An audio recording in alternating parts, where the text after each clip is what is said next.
అందరికీ నమస్కారాలు. అబద్ధం మాటను ఒక్కసారి చెప్పి అప్పటికప్పుడు తప్పించుకోవచ్చునేమో కానీ, దాన్ని నిలుపుకోవడానికి మన జీవితాంతం శ్రమపడాల్సి వస్తుంది. పైగా అది నీ మనసును ఎప్పుడూ కలతపెడుతూనే ఉంటుంది.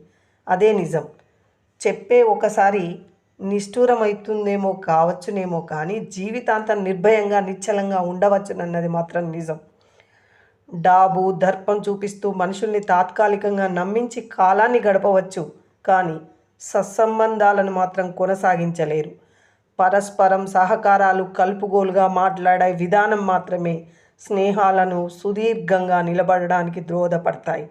కాబట్టి మనం ఎప్పుడు అబద్ధాలు చెప్తూ కాలం గడపడం కన్నా నిజాన్ని చెప్పి మన మనసును ప్రశాంతంగా ఉంచుకోవాలి. మనకున్నటువంటి డబ్బు కాదు ముఖ్యం, స్నేహాలను పెంపొందించుకోవడానికి మాట ముఖ్యం అన్న విషయం తెలిసిపోతుంది. మీకు నచ్చితే తప్పకుండా లైక్ చేయండి.